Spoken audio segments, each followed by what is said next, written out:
What is up, Bills Mafia? This is Ray DeLucci with the Stray Buffalo Podcast. Hope you all are doing well, staying safe. Welcome back to another episode.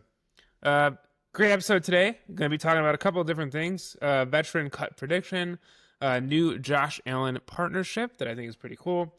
Some salary cap outlook and roster shaping that was reported on by the Buffalo News. Worst offseason move by the Buffalo Down. Alternate helmet reveal potentially coming.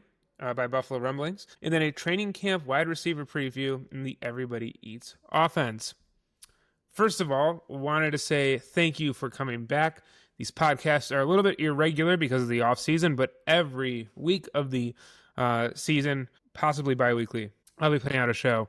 First off, I want to say if you're following on YouTube, please leave a like and a follow, a subscription, a subscribe.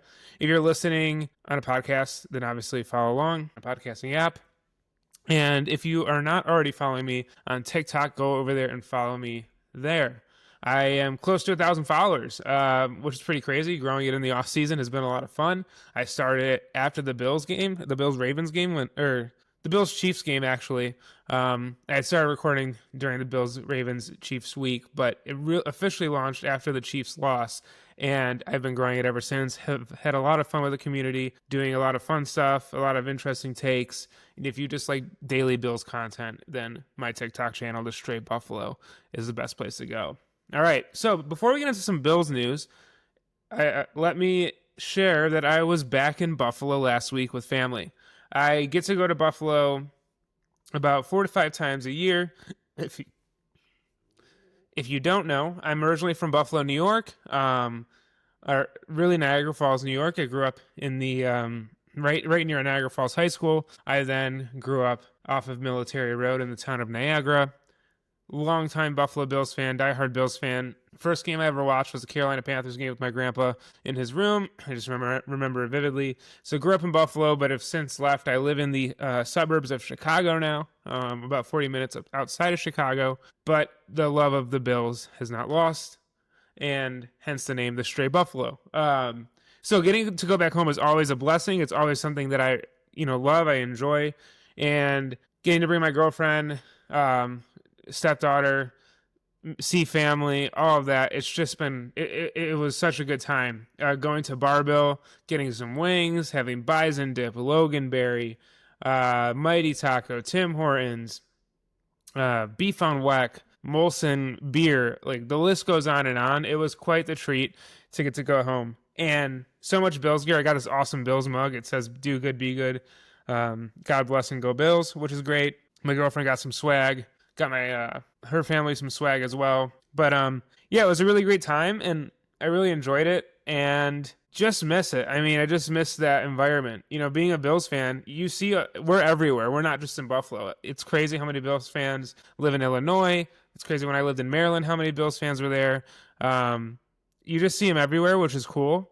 But for me, the biggest thing is the constant support the team has whenever I go home, and just watching it grow. I think there's the Buffalo Bills fans have always been super loyal, super diehard. But when you go through a 17-year playoff drought, you do get lax. You do get people that are a little tired of losing, of not having fun. The renaissance that I see in Buffalo with the Bills winning is like everything I would have dreamed of as a kid. The many shops selling Bills gear that's not officially licensed, but is so creative and so awesome. The many different ways the Buffalo Bills organization has just been dispersed throughout the city of Buffalo and its surrounding villages and towns and suburbs. The amount of people that are just so prideful in the team, the community. Just seeing that makes me so proud of the city of Buffalo. Seeing the new stadium and how epic it looks. I would have loved a dome. I would have loved it closer to the city. I've shared those complaints before, but beyond that, seeing it almost done or being fairly close to being done, like the structure, I never would have envisioned something like that coming to Buffalo. But the Bills organization has created such hype, such motivation, such pandemonium, and it's really, really awesome to be a part of. I feel very blessed to be a part of the Bills fandom, the Bills Mafia during this time, especially after growing up and only knowing the Bills as a losing team in a playoff drought for the first 17 years of my life as a fan. So that being said, it was just great to be home. Pizza logs. I forgot to mention pizza logs. It was great to be home, and yeah, I just miss Buffalo. And I love the city, and I love you guys. I actually got to meet a fan of the podcast, barbershop, the barbershop right next to Barbell. It was really cool to meet that crew, and yeah, I just awesome times. Hopefully, when I'm back, I'm trying to go to one of the games in December when I'm home for Christmas. I believe we're playing the Eagles on the 28th. I'm trying to make that game. That would be dope. I'm also trying to go to a Panthers game, and the Bears and the Bills. The Bills are playing the Bears in preseason, so I'm going to go to that. So a lot of fun to be had, and was excited to be home.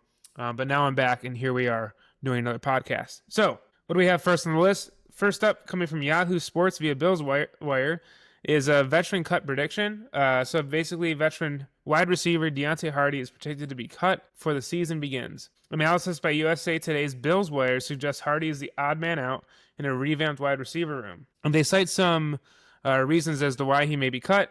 Basically, the depth at wide receiver has improved dramatically. If you do look at it from this year to last year, I mean, it's quite the room. It really is. Having Keon Coleman, Curtis Samuel, Chase Claypool had a really amazing write-up recently, which I'll share a little bit later on. And Joshua Palmer, all of these new additions, and just the continued build of talent from Keon and Khalil is really just outstanding.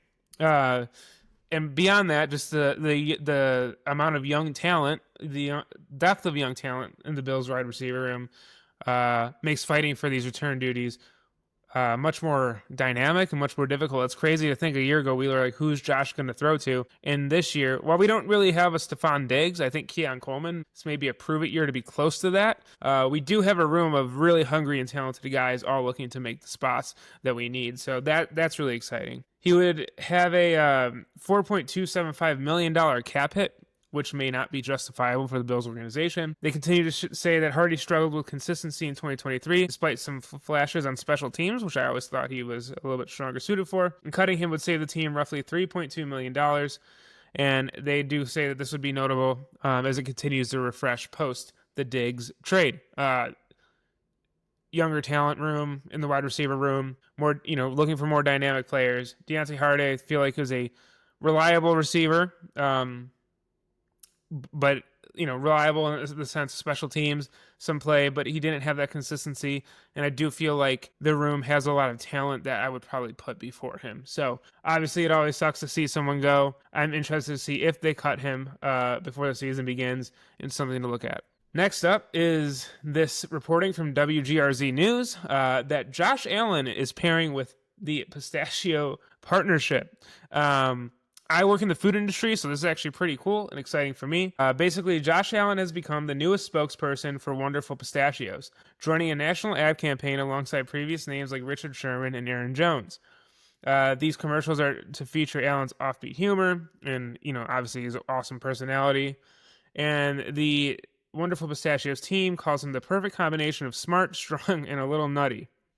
And it's pretty funny to see. The campaign aligns with Allen's growing off-field brand, being humorous, relatable, marketable, and they expect to air the campaign nationally this summer, tied with the NFL preseason buzz. So it's really cool to see. I mean, Josh has blown up so much. Obviously, his on-field talent has been great, but to see his off-field presence be something that is really blossoming and growing his personal brand and how fans interact with him, and how maybe people not even close to the Bills organization but know him through tertiary means, how they're seeing him, is something that's pretty cool.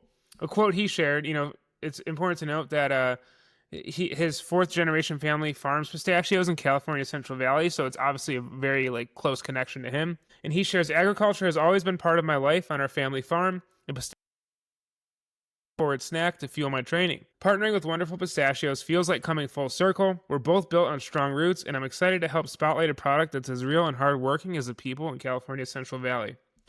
Basically they're saying that it aims to support local youth pursuing higher education, and this is the CEO of Corporate Social Responsibility at the Wonderful Company sharing this partnership marks a homegrown alliance that starts where both our stories began. Josh's authenticity, work ethic, and deep ties to pistachio farming make him a true ambassador for our brand. Wonderful Pistachios, which produces 95% of America's pistachios in California's Central Valley, sees the campaign as a perfect match. They say 1 in 3 people who snack on Wonderful Pistachios do so while watching sports. It's actually a pretty interesting piece of data.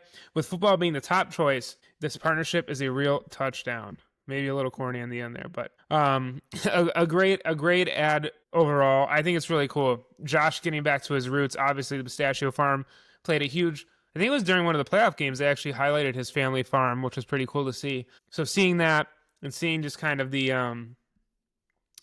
ability for him to go ahead and kind of share his family roots, do a wonderful campaign, obviously get his bag, and help out where he can with the California Central Valley. So I think it's really awesome.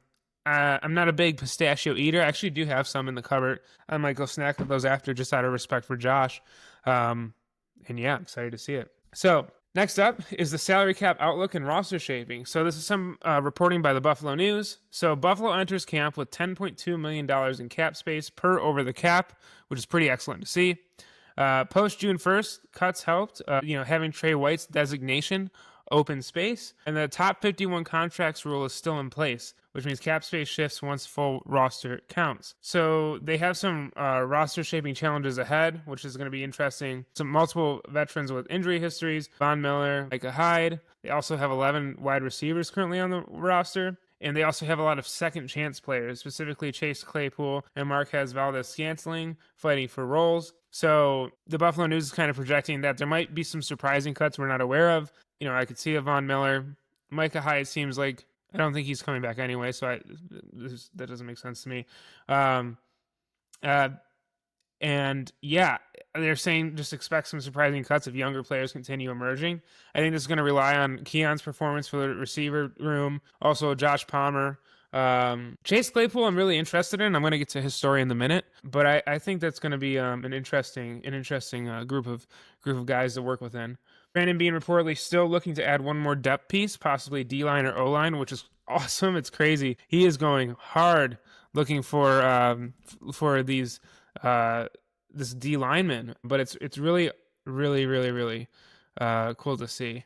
And I'm just interested to see where it goes from there. So expecting some more roster moves, especially for before camp, and I'm excited for August. The first preseason game is the end of July, so can't get here fast enough, and really do miss the Buffalo Bills. So I read an article by this blog. It's the buffalodown.com by Mike Luciano, and he says Bills' worst offseason move exposed the one thing Brandon Beane still can't fix. And I thought it was a little interesting. I'm interested to see if this plays out in the season. Wanted to share it because it could be something that's interesting to look out for. And it calls out Buffalo's failure to upgrade right tackle Spencer Brown as the offseason's biggest blunder. So they say despite his career worst pass block grade last season, Brown remains unchallenged. They say no major free agent or draft addition was made to pressure him in any way, and they find that Beane's blind spot is the loyalty to drafted players. Or that's kind of what their assertion is, anyway. And so I'm interested to see, how this affects the pocket this year. I feel like we had a pretty solid offensive line last year. I feel like it's something that wasn't terrible. I mean, we had a great offensive line. Yeah, I think it's pretty interesting to see that this is something that they think is a failure. They're also ripped. They also share that they were ripped by ESPN for not drafting wide receivers early. Call Khalil Shakir thoroughly average, which I don't agree with. And I think that it's an interesting take. I don't know that I would agree that that Spencer Brown is like that big of an issue. But yeah, I'd love to hear your thoughts. Do you think that the Bills didn't attack the wide receiver room enough? Do you think that they didn't do enough for right tackle? Would love to hear your thoughts. And all right, so let's move on to what is going on. All right, so the next story I wanted to cover was the awesome Chase Claypool story. This is coming out of NFL.com/free agent news. So basically, they say after sitting out the 2024 NFL season due to injury, free agent wide receiver Chase Claypool is seeking another opportunity.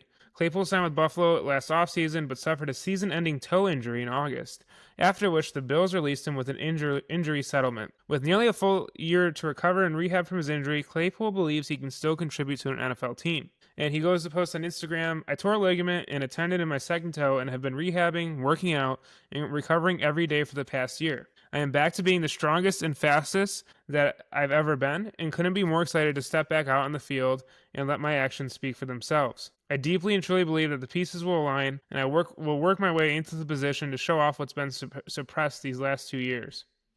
And he said in this post as well, he says, "My first season-ending injury in 18 years came at the worst possible time. Felt like God was playing a joke on me."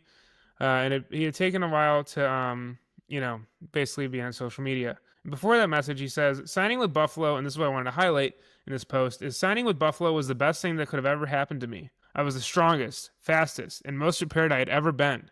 I was playing my best football, working my way up from last 14th string to taking first-team reps by camp. Most of all, I was doing it with a group of guys I truly appreciated. I want to thank Josh for taking me in the way he did, AJ and Greg for showing me the kindness they did, the entire receiver room who made me feel like a family, the O-line for having my back, always, and my receiver coach who never failed to check on me throughout this entire last year, sending me motivational videos and helping me get past what I was going through, as well as a thank you to Coach McDermott and Bean for affording me the opportunity. It was a pleasure." So this story is really interesting for me. It just kind of shows the culture Buffalo has created. A culture of, we're not just going to discard you. We're not just going to throw you away. Prove yourself. Work. Dig. Go dig deep and prove yourself to the Bills organization. I don't know if Chase Claypool is going to be a weapon for Josh this year. I feel like his mindset's in a great place. He obviously is a talented guy. He obviously has had success in the NFL. I'd be interested to see how he does. It could be he comes back and does well. Do I think he's going to be like a Stephon Diggs? No. But he could play a key role, like a Mac Hollins role or something similar in our offense. There's no reason why he couldn't. This mindset and just the buying into the cultural organization that the Bills have created. This is why it's so important to me that McDermott and Bean are there and they're consistent. I get a lot of flack for saying that I like McDermott as coach and I like Bean as the GM. But seeing how Chase Claypool responded to the willingness to work, the willingness to put in the reps, the willingness to go ahead and, be a Buffalo Bill. Like, you don't just build that overnight. It takes time, it takes care, it takes consistency, and that's what they do. I don't know if Chase Claypool is going to be a star for us, but I do respect the hell out of him for giving it his all, and I do respect the hell out of Bean and McDermott for creating an organization that allows players to do so. So I would love to hear your thoughts on Chase Claypool and what you think he's going to do for the Bills. All right, so this is something interesting. So basically, ESPN's Bill Barnwell ranks Bills' offensive weapons 28th of 32. He basically says that the offensive weapons Josh has are weak. So some key returning weapons to note: Khalil Shakir, Dalton Kincaid, Keon Coleman, Curtis Samuel, and then a new addition is Joshua Palmer, obviously maybe Chase Claypool, and they're saying, for justifying this, is absent no big name veterans added to the unit. We also have James Cook, obviously, so that's pretty crazy. The criticism is that there's a lack of proven playmakers. They throw out Dalton Kincaid's slower year. They share that Keon missed part of the year. And I'm just sitting here like, we're really doing this again. Josh turned the group that he had no one to throw to into the one of the most dynamic, well-rounded offenses last year. Having a run game, having a pass game, getting MVP. Not having weapons is not a thing in Buffalo because we have Josh Allen. But to say this year that we don't have weapons, that we're 28th out of 32, is insane. James Cook is a top 10 running back.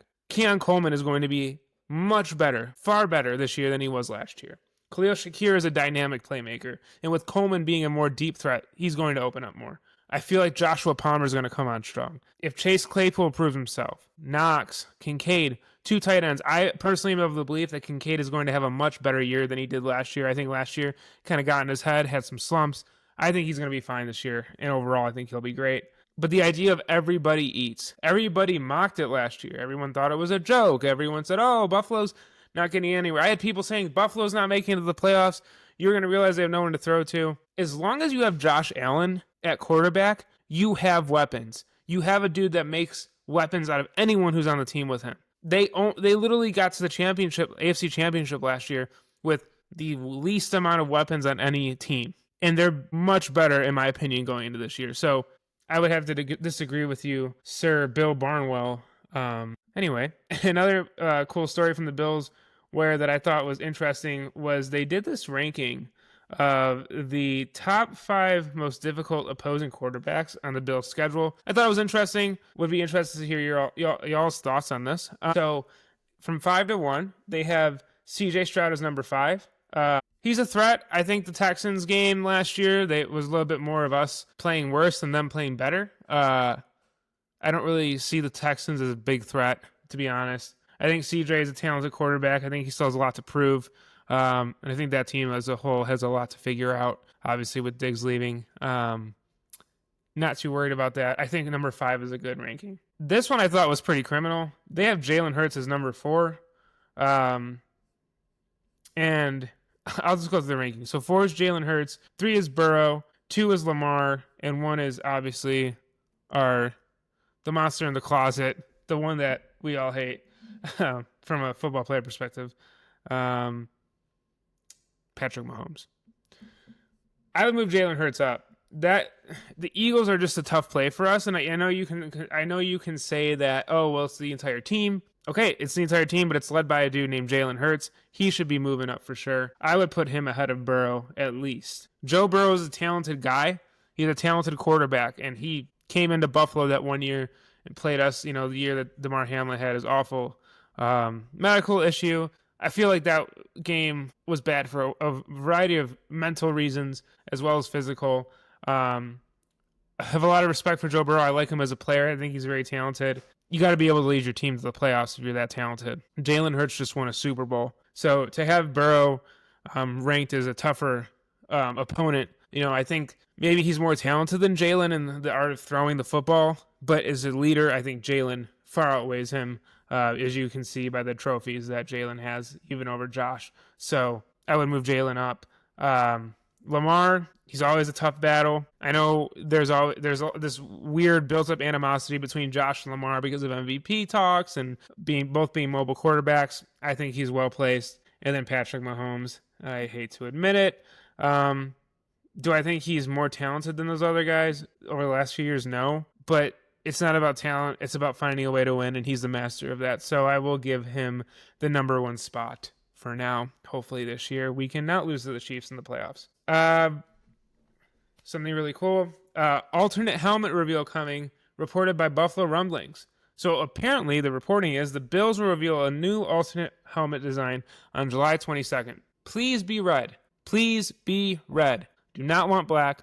I want that 90s era red. It would look so dope. Please be red. This reveal ties in NFL's push for alternate looks across the league. Details are very tight. Speculated colors are red or black. Team last used an alternate helmet in the 2022 for their Red Helmets game. Fans can expect a mix of nostalgia and modern flair, and they are suggesting that these will be worn during at least one 2025 regular season game, probably a primetime matchup. Going to drop with some official team store promotions and merch rollout, which I will be getting some. I'm very excited. Please be red. I want the red helmets. Give Josh the black visor too. He looks amazing. But please be red. I love the red helmets so much. And whenever I play Madden, I put the red helmets on. I think they're beautiful. I think our colors are beautiful. And those red helmets they look so clean. They look so modern yet elegantly thrown back. I can't even explain it. It just looks like the Buffalo Bills. I love seeing the pictures of Jim Kelly in his uniform. I post them on my Instagram all the time. I just love that uniform. Please, please, please be red. Last story, training camp wide receiver preview. Everybody eats. This is off of WKBW. The wide receiver room has seen massive overhaul with Diggs and Gabe Davis long gone. They have Keon, Curtis Samuel, Chase Claypool, MVS, and Joshua Palmer. So it's interesting. It'd be interesting to see between Palmer, Claypool, MVS, who's going to be slotted in. You would have to think Khalil's expected to be number 1. Or if not, he's going to be the top slot option. And then obviously Keon will be number 1 or number 2. This idea of everybody eats. but some training camp battles to watch for is going to be Keon Coleman versus Claypool for the wide receiver 2 snaps is anticipation from WKBW. I think Keon's probably going to win it, but Claypool could. I guess I think people are slept on Claypool because he's had a lack of consistency in his career. I think he has the talent to go ahead and do something big this year if the motivation and the opportunity is there. I'm just saying, I might get hate for that. Don't really care. I love the Bills. And I think I'm always for these players coming in and proving themselves. And if anyone can get players to play above their projected talent level, it is both Sean McDermott and Josh Allen. Andy Isabella and KJ Hamler are both going to be vying for a gadget role in return duties and special teams. And then MVS looking for a role as a deep threat specialist, which he didn't get a lot last year. I think maybe MVS needed more time. I hope that this offseason proves that he just needed more time in the offense. He is a deep ball threat. He is someone that I think Josh could have some pretty beautiful balls thrown to. I just don't know that he had enough time to get in with our system, especially with his limited snaps last year. Hoping to see more from him. They're saying expect 6 wide receivers to make the roster. And then obviously salary cap contributions could be something that could be a deciding factor. So those are all my stories. We're a little bit in a lull period right now because of the off season. Mini camps coming up soon. Hard Knocks coming up soon. A whole lot coming up in the Bills world. Football is going to be back very soon before we know it. But that being said, I'm excited for this season. I cannot wait for the Buffalo Bills season to start. Life is hectic. Life is crazy. Having the Bills on every Sunday is such a great relief. It's something to look forward to. It's something to get excited about. And I love the Bills, man. As I get older, I thought as I got older, I would maybe not love them as much. You know, as a kid, I loved the crap out of them so much. And as I got older, I was like, oh, life's going to get in the way and important things are... I love the Buffalo Bills, and I cannot wait. I mean, if you guys only knew the amount of times I brought up Buffalo in conversations, the stuff I've listened to, the things I watch, I just cannot wait for the Bills to be back. It's just crazy. And going home to Buffalo this last week, love my family, love being around them, love the area of Buffalo. I think leaving Buffalo, you get it even more because when you're in Buffalo, you always have Bills stuff around you. You have merchandise, you have stores, you have the off-season stuff. You have it's people wearing the shirts and the uniforms. But when you live outside of Buffalo, you really miss football season because you just don't have that environment to still be a part of. So I really only get that during the season, really. So I just hope I just cannot wait for it to get back. I really can't. It's so close, but yet so far. We're 2 months away from the regular season starting. But yeah, we'd love to hear your guys. What do you all think is going to be a better game? Do you think me going to the Eagles game on December 28th is going to be a better decision, or do you think me going to the Panthers game in Carolina, is it in October, is better? What would you suggest? I personally like snow games, so I'm going to probably lean the 28th. But going to North Carolina would be cool to see the Panthers. I've never been to that stadium. What would you go to? And then I'd also like to know what you all think of preseason games. I love going to them. They're cheap. They're fun. I'm going to go to Soldier Field. I've never been there. Going to go there when the Bills come to play the Bears. Can't wait. Wish they would play them in the regular season. They did 2 years ago, but that was during a polar vortex. I had just moved to Illinois. Wasn't happening. We'll love to hear your thoughts. And don't say I'm weak because I went to the Ravens-Bills playoff game, and I sat at the top of the Ralph, and my beer froze and nachos froze within 10 to 20 minutes. So can't say I'm afraid of the cold because I'm not. But that Chicago polar vortex wind is a little bit different. I can deal with the snow. I can deal with extreme colds, but that was just danger levels of freezing, which was kind of nuts. So that's all I have today on the Stray Buffalo. Quick 30-minute-ish podcast. Would love to hear your thoughts on the stories. Do you think the Bills helmets are going to be red or black? Which game should I go to? And which wide receiver are you thinking is going to be most surprising for the Bills this year? As always, thanks for listening, Bills Mafia. We'll see you on the next podcast. Go Bills.